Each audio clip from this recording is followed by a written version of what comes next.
Hoje eu quero conversar com vocês sobre um livro incrível que é considerado por muitos estudiosos como uma das obras mais importantes sobre a teologia de Paulo das últimas décadas. O nome do livro é Paulo e o Dom, do John Berkeley. E olha, só para vocês terem uma ideia do peso desse trabalho, tem gente falando, tem gente dizendo que esse livro já é um clássico nos estudos da teologia paulina. E isso não é conversa fiada não, viu, pessoal? Tanto estudiosos mais conservadores, como Thomas Schreiner, quanto outros estudiosos tidos como não tão conservadores, como por exemplo James Dunn, eles reconhecem o valor dessa obra do Berkeley. De certa forma, pessoal, o Berkeley ele consegue superar muitas das discussões entre a nova perspectiva sobre Paulo e a visão mais tradicional sobre Paulo. Então, motivos para ler esse livro não faltam, né? Esse livro foi um livro muito bem aceito por teólogos de diferentes espectros teológicos, de modo que não dá pra gente falar de teologia paulina hoje em dia sem passar por esse livro, sem passar por essa obra do Berkeley. Agora, deixa eu ser sincero aqui com vocês. Esse não é um livro fácil de ler. Eu lembro que o Gupta, o Nijay Gupta, no seu blog, sempre recomendava esse livro do Berkeley. E aí um dia eu resolvi comprar para ler esse livro, mas eu confesso que eu demorei um bom tempo para pegar o fio da meada do pensamento do Berkeley, porque esse livro tem um texto um pouco mais denso, que envolve outros conhecimentos além do teológico, como por exemplo, um pouco de conhecimento sobre filosofia antiga e filosofia moderna, sobre antropologia. E foi justamente por isso que eu pensei em fazer esse vídeo aqui para vocês. A ideia, pessoal, é trazer algumas bases do que o Berkeley propõe nesse livro para você já ter meio que um ponto de partida quando você for encarar essa leitura. Ah, e se você já lê em inglês, o Berkeley tem um outro livro chamado Paul and the Power of Grace. Nesse livro, pessoal, ele faz um resumo de Paulo e o Dom e ainda ele aplica suas ideias sobre a teologia de Paulo para a vida da igreja. É um livro muito bom também, excelente. Eu vou deixar os links desses dois livros aqui na descrição. Bom, agora já vamos direto ao ponto, então. Para começar, a primeira coisa que a gente precisa entender é qual era a intenção do Berkeley ao escrever esse livro. E basicamente, pessoal, nesse livro ele se propõe a estudar, a analisar o conceito de graça na literatura paulina, principalmente em Romanos e Gálatas. Aí você pode pensar, tá, mas o que tem de tão complicado nisso? Afinal, a gente meio que já sabe o que é graça, né? Aquela famosa ideia que a gente sempre escuta. Ah, o que é graça? Graça é um favor imerecido. Beleza, só que o Berkeley vai muito além dessa definição básica. Aliás, quando a gente fala que graça é só um favor imerecido, na verdade a gente tá meio que reduzindo toda a riqueza da linguagem da graça. E ao longo desse vídeo a gente vai entender melhor o porquê. Bom, pessoal, o Berkeley começa seu livro, explicando que a palavra que nós traduzimos como graça em português vem do grego charis, e charis no mundo greco-romano tinha um significado bem específico. Charis era usada para se referir a presentes que eram dados e recebidos entre pessoas. Por isso o título original do livro em inglês é Paul and the Gift, ou seja, Paulo e o presente. Já a tradução do título em português, Paulo e o Dom, não captura tão bem essa ideia. Então, quando você ouvir ou falar aqui nesse vídeo sobre graça ou presente, é importante você ter em mente que eu estou me referindo à mesma coisa, que é o conceito de charis no grego. E aí, depois de explicar que graça no mundo em que Paulo vivia era entendida como um presente, o próximo passo do Berkeley é sensacional. Ele vai nos mostrar como funcionava essa dinâmica de trocas de presentes no mundo antigo. E aqui ele já começa a desafiar algumas das ideias que a gente carrega. Por exemplo, muita gente pensa que um presente só é genuíno e só é verdadeiro quando não há uma expectativa de reciprocidade. Então, se eu te dou um presente esperando que você me dê alguma coisa em troca, na nossa mente moderna, isso não é um presente verdadeiro. Mas no mundo greco-romano, no mundo de Paulo, não era assim que as coisas funcionavam. O Berkeley, então, começa a olhar para uma série de fontes do mundo antigo para entender melhor, como que funcionava essa relação de doação e de recebimento de presentes. E o que ele vai explicar, pessoal, é que naquele contexto, quando alguém recebia um presente, não se tratava apenas de algo que era dado sem mais nem menos. Ele mostra nessas fontes antigas que existia uma expectativa natural de que a pessoa que foi presenteada, de alguma forma, retribuísse o gesto. E o interessante é que, mesmo com essa expectativa de retorno, de reciprocidade, o presente não deixava de ser um presente genuíno, um presente verdadeiro. Na verdade, ele vai falar que no mundo greco-romano, presente e reciprocidade andavam juntos. E essa reciprocidade, pessoal, podia acontecer de várias formas, como uma simples demonstração de gratidão, de lealdade, ou até mesmo a retribuição com um outro presente. O ponto aqui é que a troca de presentes não era vista como algo unidirecional, mas sim como uma troca mútua, onde o presente nunca é dado de forma não intencional. Muito pelo contrário, pessoal, ao presentear alguém na antiguidade, você estava mostrando para aquela pessoa que você tem uma expectativa de manutenção de uma relação de compromisso com ela. Então, se essa pessoa não retribuísse seu presente, de alguma forma é como se ela estivesse falando assim para você: não, eu não quero estabelecer um relacionamento com você. Um exemplo muito claro disso, e o Berkeley cita esse exemplo no livro, são as famosas relações patronais do mundo greco-romano. Essas relações patronais eram basicamente uma espécie de troca, né, onde o patrono dava algo ao cliente, como por exemplo, proteção, favores ou ajuda financeira. E aí, em troca, o cliente deveria demonstrar lealdade e apoio ao patrono de forma pública. Então, a relação entre o patrono e o cliente não era uma questão apenas de generosidade, digamos que unidirecional, da parte do patrono para o cliente. Não, na verdade havia uma expectativa de reciprocidade. Se o cliente não retribuísse os benefícios do patrono de alguma forma, ele estava basicamente quebrando esse relacionamento. Então, a doação e o recebimento de presentes no mundo antigo era muito importante, porque tinha uma função social muito clara de estabelecer relações de apoio, de lealdade, de compromisso, e tudo isso é muito, mas muito diferente do que a gente pensa hoje. Então, o ponto do Berkeley é que essa ideia moderna de que a graça não pode envolver reciprocidade não tem nada a ver com o mundo de Paulo. Inclusive, ele até traça a genealogia dessa ideia. Para ele, esse conceito de que graça, de que caris não pode envolver nenhum tipo de retorno, vem de filósofos como, por exemplo, Kant e Derrida. Mas eu não vou entrar aqui nesse ponto porque isso já é uma tecnicidade da argumentação dele. O nosso principal objetivo aqui, né, é tentar traçar as principais ideias do Berkeley nessa obra. Beleza, Daniel, eu entendi. No mundo greco-romano, a linguagem da graça envolvia uma ideia de retorno, de reciprocidade. Mas e no judaísmo? Então, o Berkeley também analisa esse ponto no judaísmo do Segundo Templo. E aí ele vai mostrar, pessoal, que no judaísmo do Segundo Templo, a ideia de caris, de graça, também carregava uma noção de reciprocidade, só que com uma pegada diferente da ideia greco-romana. No judaísmo do Segundo Templo, a reciprocidade estava mais ligada à relação com Deus. O Berkeley explica que as ações como ajudar os pobres, os órfãos e as viúvas eram vistas pelos judeus como formas de atrair a bênção divina. A ideia era de que Deus retribuiria essas ações com graça tanto no presente quanto no futuro em termos escatológicos, né? Então, diferente do mundo greco-romano, onde a troca de presentes era mais social, aqui no judaísmo a expectativa de reciprocidade era mais espiritual, era mais vertical. Então, o ponto do Berkeley, pessoal, é que tanto no mundo greco-romano quanto no judaísmo do Segundo Templo, a graça trazia essa expectativa de reciprocidade. E aí, após fazer esse apanhado pelo mundo de Paulo, ele vai trazer o próprio Paulo para essa conversa. Será que Paulo também pensava assim? Ou seja, será que caris, que graça no pensamento de Paulo, também exige uma resposta, uma reciprocidade? A resposta do Berkeley, pessoal, é que sim. Ele vai falar que para Paulo a graça necessariamente deve gerar uma resposta da nossa parte. Quem recebe a graça de Deus é transformada por ela, e em resposta a isso, essa pessoa vive em fidelidade, em obediência a Deus. Na lógica de Paulo, a graça de Deus não é um favor que a gente deve pagar de volta. Na verdade, ela é um presente maravilhoso que nos transforma por dentro, e a resposta natural a essa transformação é o quê? É viver de maneira que honre aquele que nos deu esse presente. Como fala, né, a música Amazing Grace: eu uma vez estava perdido, mas agora fui encontrado. Estava cego, mas agora vejo. Essa mudança de vida, essa renovação profunda é o que Paulo tem em mente quando ele fala sobre a reciprocidade que a graça exige. Aqui eu repito mais uma vez, pessoal, não se trata de uma troca de favores, mas sim de uma resposta de amor que reflete a gratidão pela graça que a gente recebeu de Deus.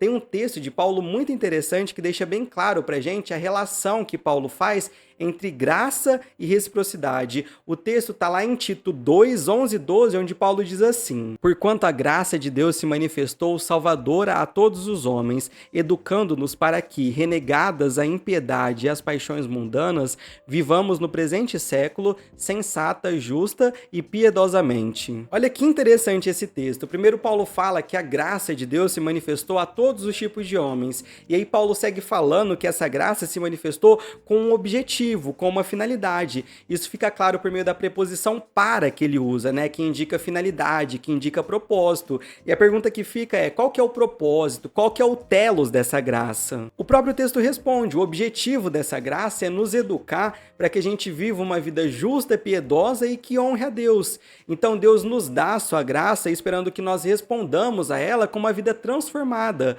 Uma graça que não espera nada de nós, nas palavras do Bonhoeffer, não passa de uma graça barata, que infelizmente é a graça que muitos têm pregado hoje em dia. Uma graça que não exige mudança, uma graça que não exige transformação, uma graça que não exige renovação da mente. Então, pessoal, esse é o primeiro ponto importante desse livro do Berkeley. Ele mostra, com base em muitas fontes primárias, que graça, que caris no mundo antigo não era algo só de mão única, um favor dado sem ter uma expectativa de retorno. Tanto o judaísmo do Segundo Templo, como o mundo greco-romano, como o próprio Paulo, articulam um conceito de graça junto com a ideia de reciprocidade, de retorno. E aí a gente viu como cada um deles articula, né, essa relação entre graça e reciprocidade. Bom, o segundo ponto importantíssimo para a gente entender esse livro é relacionado ao campo semântico da palavra caris. E digamos assim, pessoal, que esse é o grande tema, é a grande tese do Berkeley nesse livro. Se você pegar isso que eu vou explicar agora, você vai entender boa parte da argumentação dele. Pessoal, o Berkeley argumenta que caris não tem um significado fixo, um significado monolítico, sabe? Ele explica que caris é uma palavra muito rica, que pode ser entendida, que pode ser aperfeiçoada de diferentes formas. E o que ele quer dizer aqui com aperfeiçoada? Basicamente, é como se diferentes culturas, teologias e contextos enfatizassem determinados aspectos da graça, dando mais destaque a um dos possíveis sentidos que esse termo caris pode ter, que ele pode assumir. E aí o Berkeley, com base nos estudos dele sobre a linguagem da graça, ele chega à conclusão que a palavra caris pode ser articulada, pode ser aperfeiçoada a partir de 6 formas principais.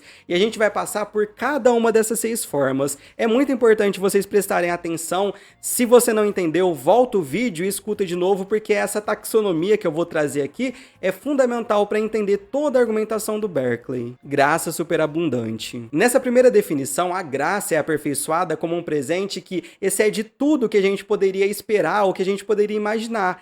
Em outras palavras, nessa primeira definição, a graça divina ela não tem limites. Ela é um presente de proporções tão grandiosas que nos deixa maravilhados e sem palavras com a superabundância dessa graça. Graça singular. Aqui nesse aperfeiçoamento, pessoal, a graça é vista como algo que vem de um doador que é sempre benevolente. Ele é sempre generoso. E ele é tão generoso que ele nem pune o mal. Nessa ideia de graça, a noção de justiça é meio que deixada de lado, porque a justiça passa a ser percebida como incompatível com essa graça que é singular, graça prioritária. Pessoal, a graça dentro desse terceiro aperfeiçoamento é entendida como sendo dada, como sendo oferecida antes de qualquer ação nossa. Não é algo que a gente ganha depois de fazer alguma coisa boa, não. Deus já nos dá essa graça antes de qualquer ação nossa, por pura generosidade. Ele já nos ama, já nos alcança, mesmo antes da nossa resposta a essa graça. Graça incongruente. Nessa definição, pessoal, a graça é dada sem levar em consideração o valor ou o mérito do destinatário. Ou seja, Deus não escolhe quem merece mais ou quem está mais apto para receber a graça. Deus simplesmente nos presenteia com ela, sem olhar para quem nós somos ou para o que nós fizemos. E para o Berkeley é justamente essa graça incongruente que Paulo mais enfatiza, né, quando ele está falando sobre a graça nas suas cartas. Aqui, pessoal, Paulo estabelece um contraste bem forte com o mundo greco-romano da época dele, porque naquele tempo os presentes eram dados só para quem fosse considerado digno ou merecedor de receber aquele presente, de receber caris. Se alguém não fosse visto como digno de receber um presente, dar um presente para essa pessoa era visto como um grande ato de tolice. Por isso as pessoas se preocupavam muito em escolher bem a quem iam dar alguma coisa, para não acabar jogando fora o presente com alguém que era indigno. Só que aí na lógica de Paulo, todos são indignos, todos são pecadores, e Deus derrama sua graça sem levar em consideração o valor social, o status daquela pessoa, a pretensa bondade daquela pessoa. Não, Deus derrama sua graça sobre nós, independentemente do que nós fizemos, de quem nós éramos. Ele simplesmente nos alcança e nos cobre com a sua maravilhosa graça. Isso é lindo demais, isso é maravilhoso. Graça eficaz. Nesse quinto aperfeiçoamento, pessoal, a graça não é apenas um presente que é dado, ela é algo que efetivamente transforma a vida de quem a recebe. A graça eficaz capacita a pessoa a viver de maneira diferente, a refletir o caráter de Deus e a agir de acordo com a vontade de Deus. Essa eficácia da graça é visível em uma vida transformada, em ações de justiça, de amor, de bondade. A graça não circular. Por fim, esse último aperfeiçoamento enfatiza a ideia de que a graça de Deus não funciona em momento algum dentro de uma lógica de reciprocidade. O aperfeiçoamento aqui está na ideia de que a graça não exige nada em troca, é uma doação pura, livre, totalmente desinteressada. Ela flui sem esperar um retorno. E como a gente já viu, o Berkeley vai falar que essa noção de graça é ausente no mundo antigo e muito presente no mundo moderno. E sabe qual que é a grande sacada do Berkeley aqui, pessoal? Sabe por que esses possíveis aperfeiçoamentos do conceito de graça é tão, mas tão importante no pensamento dele? É porque, pessoal, com base nessa compreensão, o Berkeley vai analisar os escritos judaicos do Segundo Templo, os textos greco-romanos, as cartas de Paulo, os intérpretes de Paulo, aplicando essa taxonomia da graça, que é o nome que o Berkeley dá a esses possíveis aperfeiçoamentos da graça. E aí, ao aplicar essa taxonomia da graça, ele demonstra de forma brilhante, de forma genial, que dependendo do autor, do contexto, a graça pode ser aperfeiçoada de maneiras diferentes, com a ênfase recaindo mais sobre um desses 6 aperfeiçoamentos que a gente acabou de ver. Por exemplo, Berkeley analisa vários dos chamados teólogos da graça, como por exemplo Agostinho, Lutero, Calvino, Calbart, por aí vai. E aí nessa análise ele destaca o que cada um desses nomes mais enfatizava sobre a graça nos seus textos. Quando ele fala sobre Lutero, por exemplo, ele mostra que Lutero ensinava a superabundância da graça e a prioridade da graça, mas ele vai falar que o que mais se destaca no pensamento de Lutero é a incongruência da graça, ou seja, a ideia de que o presente é dado independentemente do valor, do status de quem recebe o presente. Já quando Berkeley analisa o Calvino, ele mostra que assim como Lutero, o Calvino também dá muita ênfase à ideia de uma graça superabundante, de uma graça incongruente, mas além disso, o Calvino também trabalha bastante com o conceito de uma graça eficaz. Isso é muito legal. Isso significa que para Calvino a graça de Deus não apenas salva, mas ela também transforma e santifica a vida dos crentes. Essa transformação cria o que o Berkeley chama de um caráter circular da graça. A graça de Deus exige uma resposta dos crentes, como a prática de boas obras, mas é a própria graça que capacita essa resposta por parte do crente. Então a graça eficaz é aquela graça que não só salva, mas também santifica. E o Berkeley vai falar que o Calvino trabalha bastante com a ideia de graça a partir desse aperfeiçoamento. Outro exemplo interessante que o Berkeley traz é o de Marcião, aquele que foi considerado como sendo herege no início do cristianismo. Marcião entendia a graça principalmente em termos da singularidade.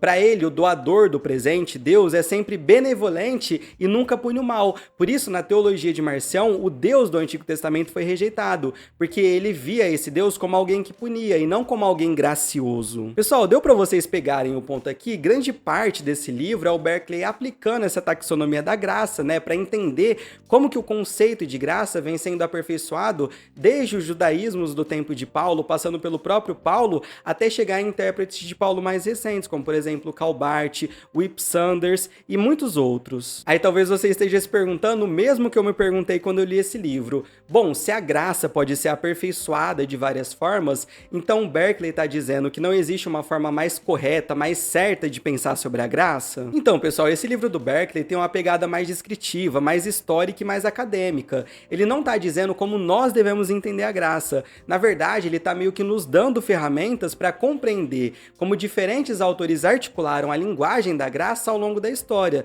Nesse ponto, Berkeley nos ajuda muito. Ele nos faz perceber que o conceito de graça é multifacetado, o que nos ajuda a evitar, análises reducionistas sobre a graça. O conceito de graça não é tão simples como muitas pessoas pensam. Como a gente viu, a linguagem da graça ela é bem complexa. Agora, como nós entendemos os escritos de Paulo como palavra inspirada por Deus, obviamente que a concepção paulina de graça vai ser superior e vai ser autoritativa para a gente, quando comparada a interpretações sobre a graça que se afastam das formas pelas quais Paulo aperfeiçoa o conceito de graça nas suas cartas. Por exemplo, se Paulo e a sabedoria de Salomão, que é um texto judaico contemporâneo de Paulo, discordam sobre a natureza da graça, a gente segue Paulo, não a sabedoria de Salomão. É simples, é tranquilo. Daniel, e quais são os aperfeiçoamentos da graça que o Berkeley mais vê nos escritos de Paulo? Então, como eu já falei aqui, a incongruência da graça graça é o aspecto mais enfatizado por Paulo, mas além da incongruência, Paulo também aperfeiçoa a graça em termos da superabundância, da prioridade e da eficácia. Os únicos dois aperfeiçoamentos da graça que o Berkeley não identifica em Paulo é a não circularidade da graça, ou seja, a ideia de que a graça não exige um retorno, que a gente já falou, e também a ideia da singularidade da graça, que como a gente já falou também, é a noção de que a graça de Deus é tão, mas tão generosa, que faz com que Deus nem puna o mal. Pessoal, digamos que esse é o esqueleto do livro. Aí se você quiser preencher esse esqueleto com mais carne e entender todo o processo exegético, histórico, teológico, antropológico por trás de toda essa argumentação do Berkeley, aí você tem que ir para o livro mesmo. Eu tinha pensado de falar também nesse vídeo como o pensamento do Berkeley entra na discussão das novas perspectivas sobre Paulo, mas é melhor eu gravar um vídeo inteiro só sobre esse assunto, porque senão esse vídeo vai ficar muito grande. Na minha opinião, Berkeley foi aquele que apresentou a melhor refutação sobre a NPP, principalmente sobre a tese do Ipsander, só que isso é assunto para um próximo vídeo. Bom, eu espero que esse vídeo tenha te dado uma boa base sobre esse livro. Se você gostou desse vídeo, não se esqueça de deixar o seu like, compartilhar esse vídeo também com outras pessoas e se inscrever no canal para mais conteúdo sobre teologia, sobre exegese e outros temas como esse.